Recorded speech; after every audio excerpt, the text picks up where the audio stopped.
என்னை 2 முறை, ஒரு முறை கனடாவில் கைது செய்யறாங்க. எவ்வளவு வருஷமா தோண்டிட்டு இருக்க? 15 வருஷமா. நான் என்ன செஞ்சேன்னு நீங்க கேட்க கூடாது. கைது செய்யற அளவுக்கு ஒன்னும் செய்யல. அதான் பிரச்சனை. இன்னும் என்ன நீ பைத்தியக்காரனாவே நினைச்சிட்டு இருக்கிறல? என் நாட்டுக்குள்ள நீ நுழையாதேங்கிறான். என்னை கைது செய்யறாங்க. கைது செஞ்சு என்னை உட்கார வச்சு விசாரிக்கும் போது அவன் என் ஆங்கிலத்தில் பேசல. என்னை பார்த்தவனே தெரியுது.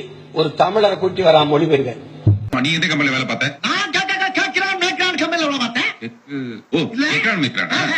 மூஞ்சிய பார்த்தா வெஸ்டர்ன் டாய்லெட் மாதிரி இவன கலெக்டர் வேலையை பார்த்துருக்க போறான். அங்க கக்கூஸ்கள் ஒரு வேலை தானே பார்த்தேன். கிட்ட வந்து பேசாதயா, பேட்ஸ்மேன் அடிக்குது. அவனுக்கு தெரியுது சீமானோட பேச தமிழர் வேணும். பேசாதடா, படிக்காத தற்குறிப்பில்ல. அமெரிக்காவில் கைது பண்ணா. அமெரிக்காவில் கைது பண்ணா. அப்பவும் ஒரு மொழிபெயர்ப்பாளர் கூட்டி வந்தான். இன்னும் என்ன நீ பைத்தியக்காரனாவே நினைச்சிட்டு இருக்கிறல? நீ